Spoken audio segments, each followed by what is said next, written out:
ఇచ్చిన హామీలు తుంగలో తొక్కి రాష్ట్రంలో రెడ్ బుక్ రాజ్యాంగాన్ని అమలు చేస్తున్నారని కోవూరు మాజీ ఎమ్మెల్యే నల్లపరెడ్డి ప్రసన్న కుమార్ రెడ్డి విమర్శించారు. వైసీపీ పిలుపు మేరకు నెల్లూరు జిల్లా కోవూరులో వెన్నుపోటు దినోత్సవం నిర్వహించారు. చంద్రబాబు మోసపూరిత హామీలతో ప్రజల్లో వెన్నుపోటు పొడిచారని ఈ సందర్భంగా ప్రసన్న దుయ్యబట్టారు. ప్రతిపక్ష నాయకులకు మాత్రం సంఖ్యలు వేయిస్తూ భయభ్రాంతులకు గురి చేస్తున్నారని అన్నారు. ఉద్యోగాలు, నిరుద్యోగ వృత్తి ఇవ్వకుండా యువతకు తల్లివందనం అమలు చేయకుండా తల్లులకు, వాలంటీర్లకు 10,000 వేతనాలు ఇస్తామని చెప్పి ఏకంగా వారిని తొలగించి వెన్నుపోటు పొడిచారని ఆరోపించారు. ఇచ్చిన ఒక్క హామీ నెరవేర్చకుండా చంద్రబాబు రాష్ట్రానికి వెన్నుపోటు పొడిచారని ధ్వజమెత్తారు.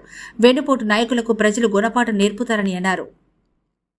కూటమి ప్రభుత్వం అధికారంలోకి వచ్చి సంవత్సరం రోజులైంది.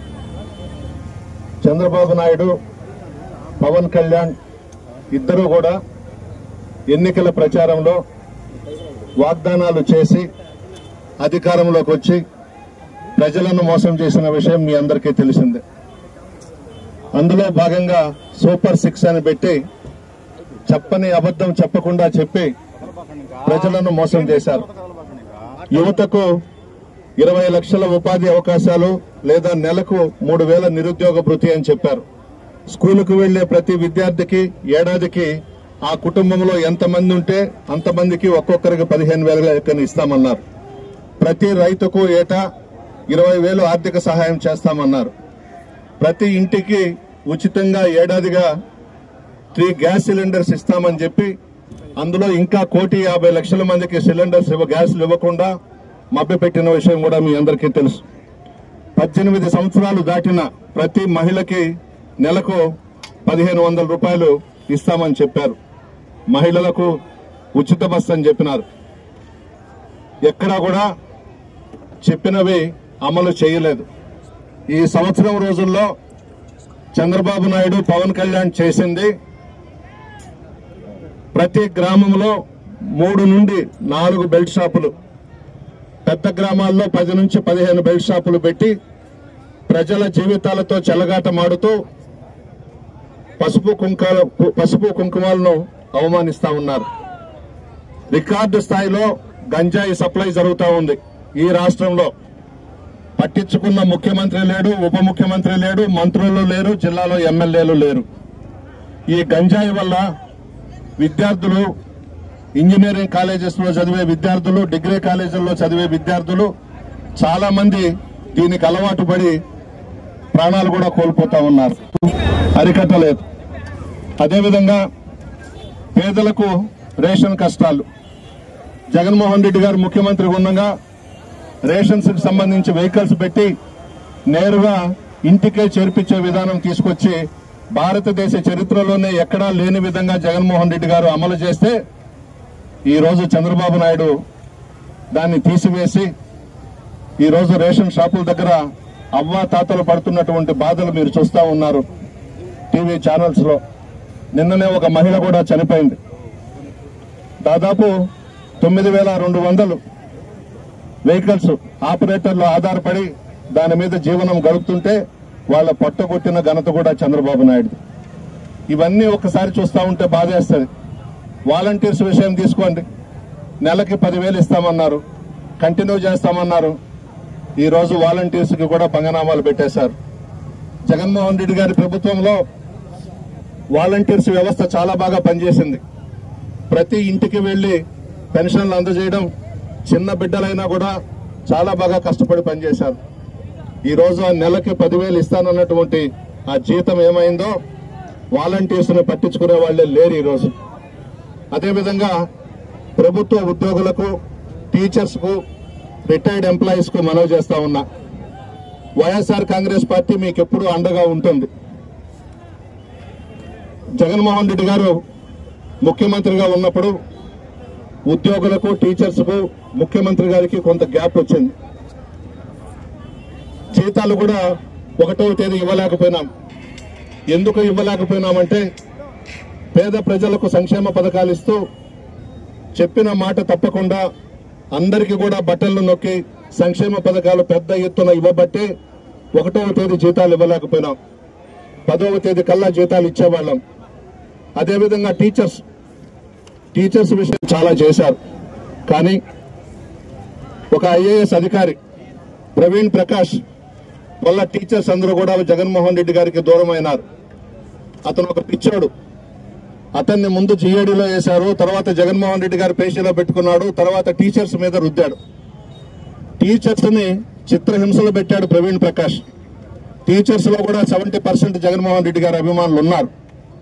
ఈ ప్రవీణ్ ప్రకాష్ చేసిన పనులకి టీచర్స్ అందరూ కూడా మనకు దూరమైనారు. నేను ఉద్యోగస్తులకి టీచర్స్ కి ఒకటే మనవి చేస్తా ఉన్నా, వైఎస్ఆర్ కాంగ్రెస్ పార్టీ మీ వెనుకుంటుంది. జగన్మోహన్ రెడ్డి గారు ముఖ్యమంత్రిగా మీకెన్నో చేశారు. మరలా ముఖ్యమంత్రిగా జగన్మోహన్ రెడ్డి గారి ప్రమాణ స్వీకారం చేసిన తర్వాత మధ్యవర్తులు లేకుండా మీరే నేరుగా జగన్మోహన్ రెడ్డి గారితో మాట్లాడే ఏర్పాట్లు నేను సీనియర్ గా ఉన్నటువంటి నాయకులందరం కూడా చేస్తాం. ముఖ్యమంత్రికి ఉద్యోగస్తులు వారధులు లాంటి వాళ్ళు. మనమందరం కలిసి చేస్తేనే ప్రభుత్వం ముందుకు నడుస్తుంది, సంక్షేమ పథకాలు మనం ఇవ్వగలుగుతాం. మన మధ్య కొంత గ్యాప్ వచ్చింది 5 సంవత్సరాల్లో. తప్పకుండా ఉద్యోగస్తులను కూడా దగ్గర పెట్టుకుంటాం, టీచర్స్ ని దగ్గర పెట్టుకుంటాం, గౌరవంగా చూస్తాం. మీ సమస్యలు ఏదైనా ఉంటే ముఖ్యమంత్రి జగన్మోహన్ రెడ్డి గారి దగ్గరనే కూర్చోబెడతాం. మీ అందరి ఆశీర్వాదం జగన్మోహన్ రెడ్డి గారికి ఉండాలని చెప్పి కోరుకుంటా ఉన్నాను. మంత్రిగా ఉన్నప్పుడు కూడా ఉద్యోగస్తులకి అండగా ఉండి ఎన్నో చేసిన విషయాలు కూడా మీ అందరికీ తెలుసు. ఈ విధంగా ఈ 5 సంవత్సరాల్లో జగన్మోహన్ రెడ్డి గారు అనేక సంక్షేమ పథకాలు ఇచ్చి ప్రభుత్వాన్ని ముందుకు నడిపించి పేదలకు అండగా ఉంటే ఈవీఎంలను అడ్డం పెట్టుకుని అధికారంలోకి వచ్చారు కూటమి ప్రభుత్వం. ప్రజలు ఓట్లు వేయలేదు, ఈవీఎంల ద్వారా మేనేజ్ చేసి అధికారంలోకి వచ్చారు. ప్రజలందరూ కూడా జగన్మోహన్ రెడ్డి గారి పక్షాన ఉన్నారు. ఈ రోజు జూన్ 4 ఈవీఎంలతో అధికారంలోకి వచ్చిన కూటమి. మామూలుగా మదర్స్ డే అని, టీచర్స్ డే అని, గుడ్ ఫ్రైడే అని రకరకాలు ఉన్నాయి, మ్యారేజ్ డే అని అందరం శుభాకాంక్షలు చెప్పుకుంటుంటాం. ఆ విధంగా చరిత్రలో నిలిచిపోయే విధంగా జూన్ 4ని ఈవీఎంల దినంగా మనం మార్చుకుందాం. ప్రతి జూన్ 4న మనం ఒక ఈవీఎంలను గుర్తు చేసుకోవాలి. అంటే ప్రజలు ఓట్లు వేయకుండా ఈవీఎంలను మేనేజ్ చేసి అధికారంలోకి వచ్చారు. పవన్ కళ్యాణ్ గారిని ఒకటే అడుగుతున్నా, ఉప ముఖ్యమంత్రి పదవి తీసుకున్నావు, ఏమైపోయావని అడుగుతా ఉన్నా. జగన్మోహన్ రెడ్డి గారి మీద లేనిపోని అబండాలు వేశావు.